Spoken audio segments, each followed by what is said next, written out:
race? I know there are some other races that go on, but for vintage, what do they need to do? Just get a vintage sled, 75, or up to 85. They can qualify, and then we have radar runs tomorrow here too. So All right, excellent. that's the new stuff. Oh, that's right. That is the new stuff. And how fast do these sleds go compared to the ones tomorrow? Well, these will run in the 500 feet. We're running in the 70s, 80s. Some of them are, and then in the radar runs they can run that 1,000 feet. These older ones will run in the 90s. Excellent. All right. So it's a great day to be out. Again, if you get a chance next year, you want to check it out, you can bring your sled out, do the radar run, or you can be in the races. All right, great. What about the numbers? Anyone, if they want to get a hold of someone, how do they do that? They can call my brother. He works at Bristol's in St. Cloud, and we got flyers we put up every year. So. And that's Big Joe, right? Yep, that's my brother, yeah. All right. We're doing it up. It's Do You Know? Let's check it out.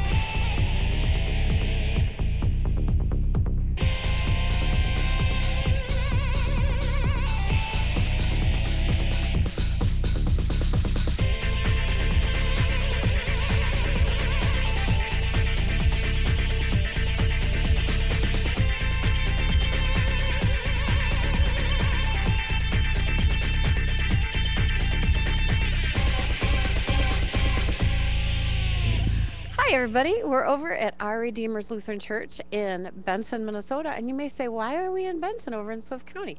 We are here because we're working collaboratively with some volunteers who are doing some amazing things to help out the kids and the youth and adults in our region who have sensory disorders. A sensory disorder, what's that? Well, that may be ADHD or autism or other kinds of disorders that cause kids to have problems focusing. And so the volunteers over here have made some things that will help these kids to learn and grow. I'm standing here with my friend Diane Dozier over at Our Redeemer. And Diane, tell us a little bit about this project. Well, I became aware of sensory disorder through my grandson at school. And from there, I made some blankets for him and also the class that he was in. And then my name somehow got to some other people. And then an email came, and was asked if I would be willing to help, and I said, sure, I would be willing to help. So that's how I became involved. And how did your grandson use it, and what did it help him to do? He had problems with focusing, and he was jittery, could not do well in school.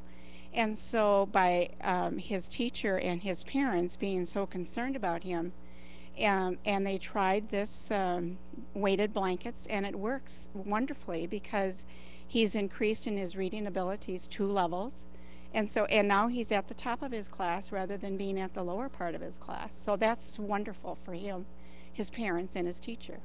And so the women that you recruited to help with this project, and you want to hold up your cute froggies and I'll hold up my little duckies, the women that you recruited are people from? They are quilters from Our Redeemers, volunteer quilters, and I invited Vera Lund and Joe Bronicky to join me in this project, and they were willing to do that. So I'm so happy that we were willing to help other children. Well, thanks, Sam. We're going to go over here to Joe and Vera, and we're going to ask you a little bit about this project. I know that there's something in here that shakes. It could be soybeans, kind of feels like sand, but you can tell our people out there, how hard was it to make this, and what did you have to do? Well, it wasn't really that difficult once I realized what I was supposed to do. And I think I had to have my husband help me with putting the pellets in here because I did have a few of them spread all over my kitchen counter when I was doing it. But it was fun to do. I enjoyed it. It was something different. I enjoyed it. And Vera, what about for you? My husband helped me get the beads in too, because they seem to be scattering.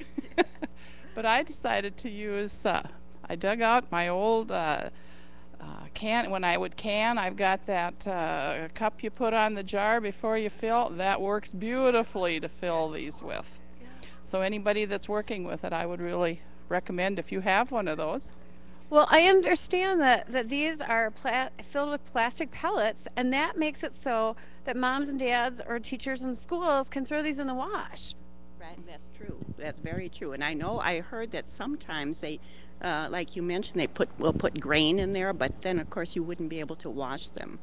Because what would happen? You would have a large wheat plant. Yes, you would. Anything else you'd like our folks out there in Watcherland to know?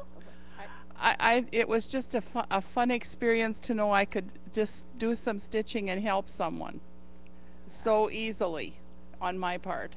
Yeah, and it was good. And I'm glad that there's a lot of kids that are going to be able to use these. And speaking of kids, we're going to go over and visit with my friend Lainey, who's 4 years old and got a weighted blanket. And we're going to find out a little bit more about how she likes it and why it's helpful to her. You're watching the Do You Know Show from Our Redeemers Lutheran Church and all the volunteer quilters who've done so much hard work to make these beautiful blankets for kids and teens and adults in our region. We're over visiting with Melena Perry, who goes by Lainey. And Lainey, you got a really, really pretty new blankie, didn't you? Yes. So tell us a little bit about your new blankie. I like it. What does it do for you? How does this help you?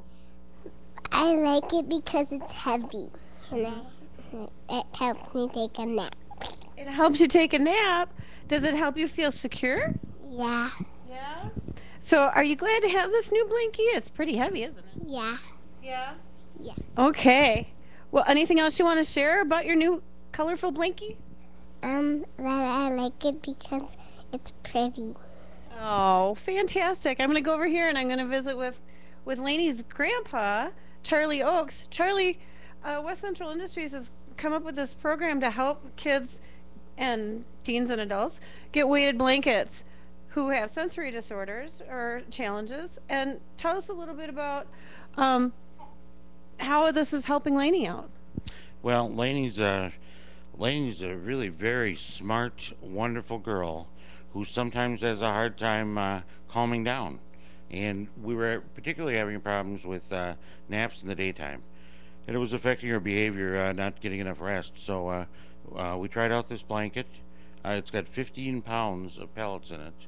And she weighs about 30 pounds, so it's about half as heavy as she is. And she started taking naps again 2 hours straight, which is just plain miraculous. And she also uses it sometimes if we're just a little too excited, and you just wrap yourself up in the blanket, and it's just sort of soothing. I really don't understand how it works, but I can tell you it really works. And she's thrilled to have it. Well, thank you. The weighted blankets were made by volunteers, as you just saw a little earlier in our segment, and we sure are glad to have the volunteers who put together such beautiful blankets for children, teens, and adults with sensory challenges or ADHD, autism, or other kinds of things. The blankets are given free to the children and to schools and social workers and special ed departments.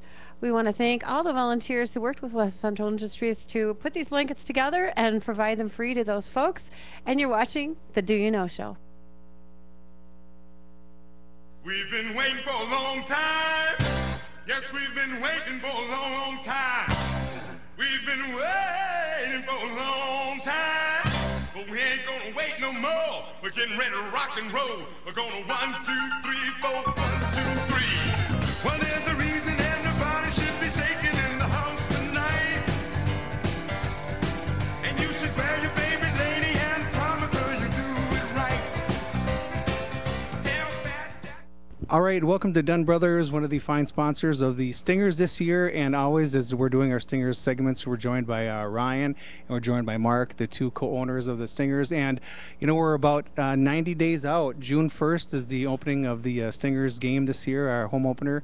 And the roster is looking pretty good, isn't it, Ryan?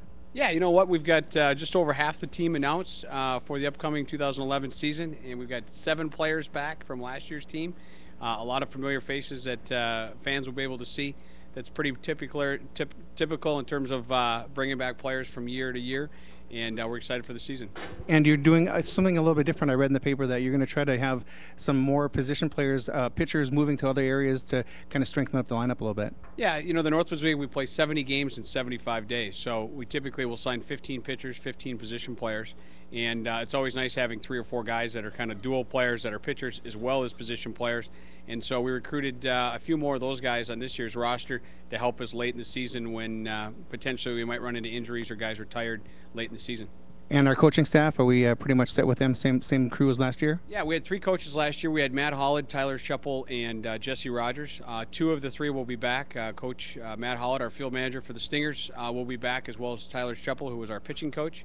And we're in the process of finding the 3rd assistant coach for the second season of Stingers baseball. All right, it's exciting, man. We're actually shooting this right after the big snowstorm that we had at the end of February. But again, the buzz is in the air. We get people talking about it. And speaking of which, we're doing promotions. We're going to have some more fireworks, some more special events, and sponsors are going to be